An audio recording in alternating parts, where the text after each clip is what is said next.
That's great. I love that sound.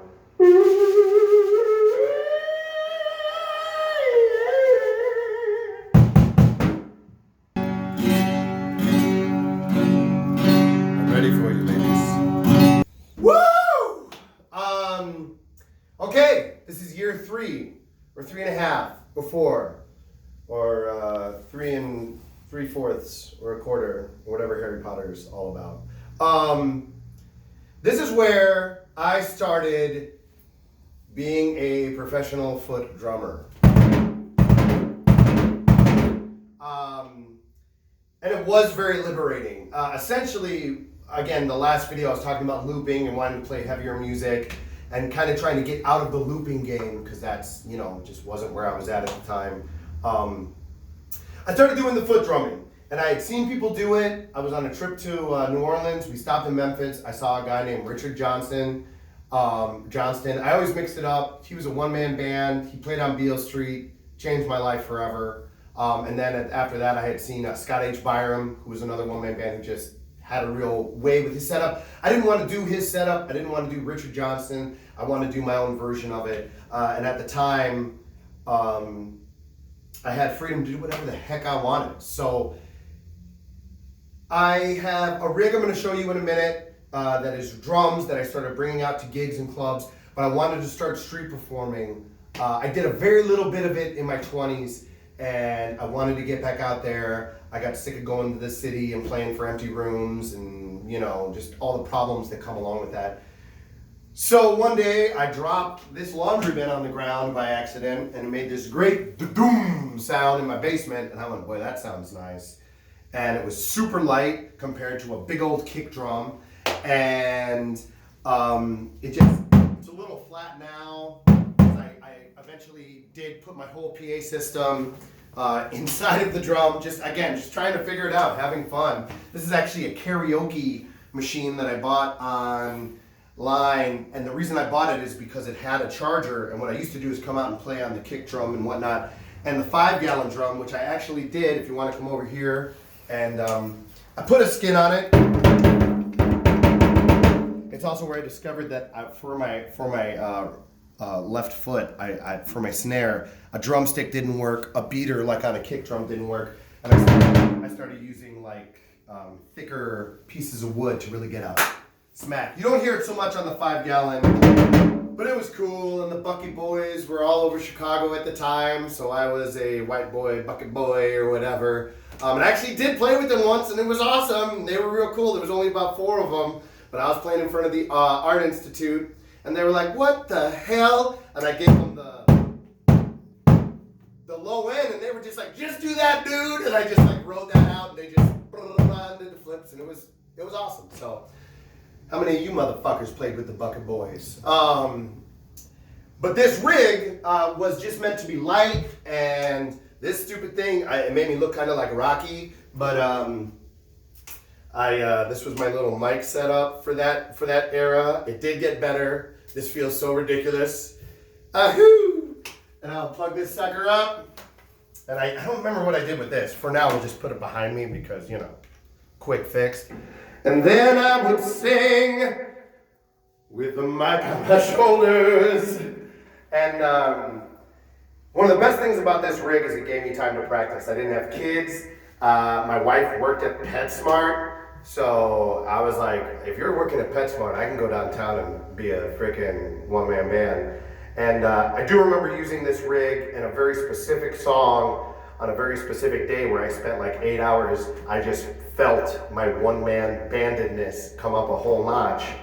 And it's a cover of a John Lee Hooker song, which I love, but it's a cover of John Lee Hooker by, what's his damn name? Tom Jones. Tom Jones, and someone's a good friend of mine. No, one of my best friends was like, "You should do this Tom Jones song," and I was like, "Nah." And then I listened, and I'm like, that is some one-man band music. And then that's how I started to hear music. I'm like, is that a one-man band song? Oh, fuck yeah, that's a one-man band song. And it really did. This was the song that kind of got me going with my foot drumming. And I did set up too close to the dang wall, but whatever. Woo! Oh, that sounds terrible.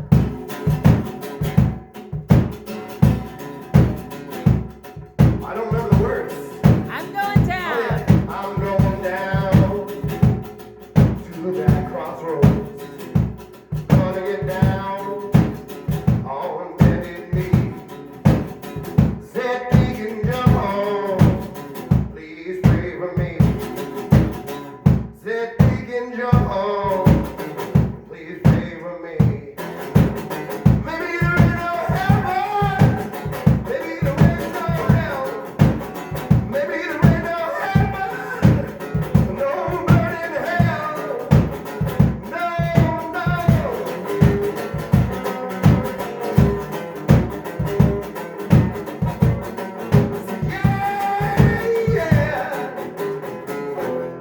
Whoa. I haven't played that one in forever. I also would go out there and play a little of the reggae. But again, I just really felt that maybe I could do this drumming with my feet and do more with it than I thought I could. A lot of guys just rock this out, you know what I mean? And it's fine. I'm not ragging on the one-man band or the foot drummers out there that just rock a kick drum, because I mean it works. Scott H. Byram sounds enormous with just a kick drum. So, but I wanted to challenge myself, so the left foot came in with the snare and eventually the hi-hat. What were you gonna say? Show us how you loaded it out. Oh, okay. Yeah, let me do that real quick. So you turn the power off. You make sure no one was gonna steal your shit. I look this way. I look that way. I say, okay, no one's gonna steal my buckets. And essentially, I'd break it down. I could not get the one-man band stability that I had, because all this is just garbage that had turned into more garbage. But you would take it apart. These are just broke up mic stands, the bottoms of mic stands. The kick drum is actually these weights. I did not drag around 50 pounds of weights with me. This is a guitar stand, the bottom of a guitar stand, and those would just go in here.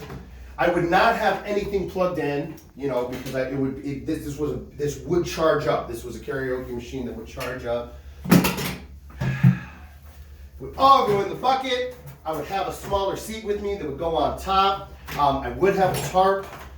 Or no, I did not have a tarp yet. I would fold up my rug and put it over the top in case it rained or whatever. And then I had this little $15, I know I'm getting in your shot, $15 dolly from Home Depot. And I would just strap this sucker on. Let's see if this will work. These are all brand new, never before one-man band bungees. So, work them in a little bit. There we go. And again, pedals would go in.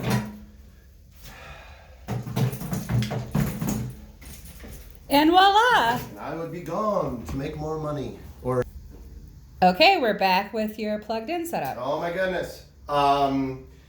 So, same setup. Kick, snare.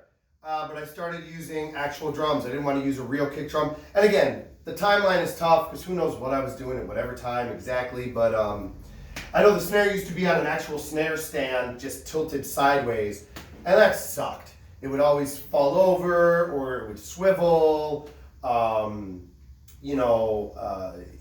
It just was a pain in the butt. So I wanted something more stable for the snare. And this was a little toolbox set I had from when I was a little kid. Oh. And I used that as my little snare drum. And then the kick drum is just a 16-inch floor tom on its side.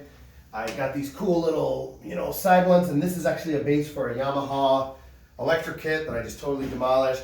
But again, for going out to clubs and whatever, not that I was doing that a ton at the time, but however, I did start playing at the Tin Ceiling at that time. I did a 10 years of playing there every other Saturday for open mics and whatnot. And it gave me the opportunity to, again, get better with these foot drums and whatnot. I used to have electric triggers on both of these, so I would give the house that, and they would have an electric trigger as well, and it was just really a pain in the butt as well. So this rig only lasted so long. But again, it allowed me to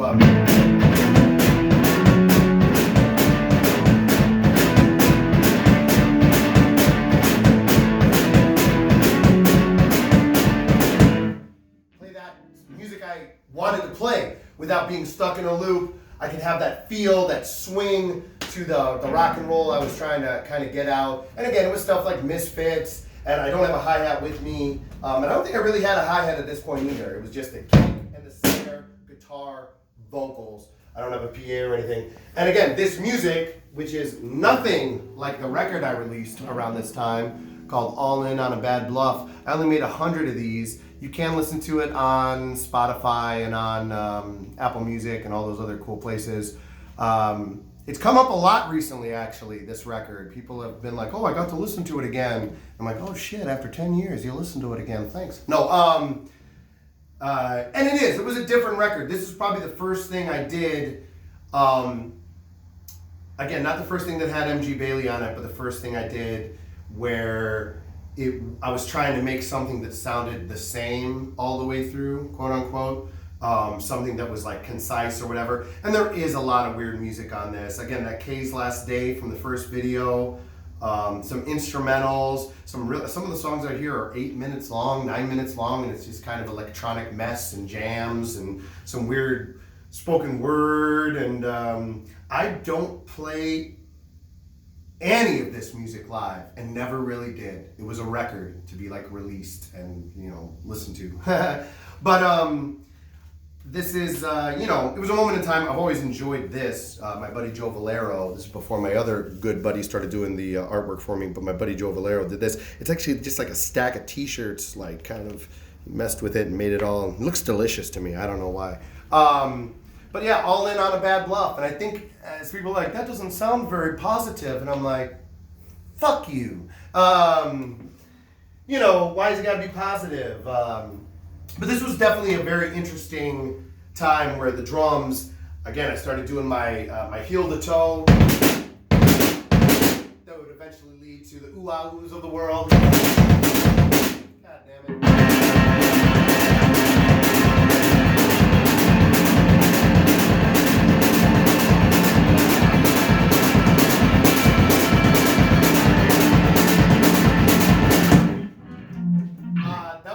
Pre-guitar flips as well. And again, at that time, which is a record that came out many years later, that technique, at the time of me starting to do it, it was so freaking impossible. And the goal was to be able to play like Linoleum by NoFX, which I thought would be impossible. It took years. Years. It still takes time. And I still screw it up and get tired in it. But to be able to do the...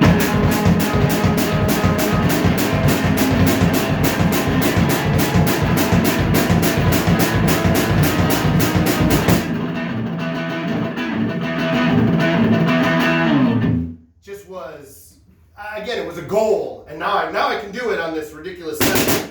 But at the time I was using this, it was very basic, and I was going.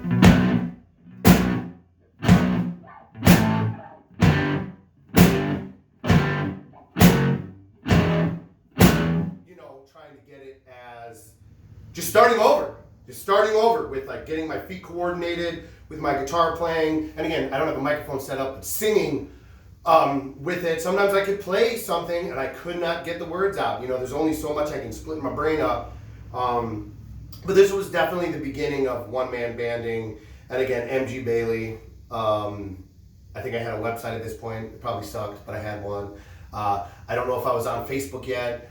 I definitely didn't have a page. I might have had a MySpace.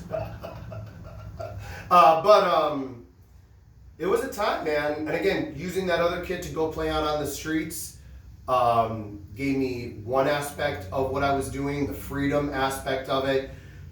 Doing this was definitely a struggle, but it gave me something to shoot for.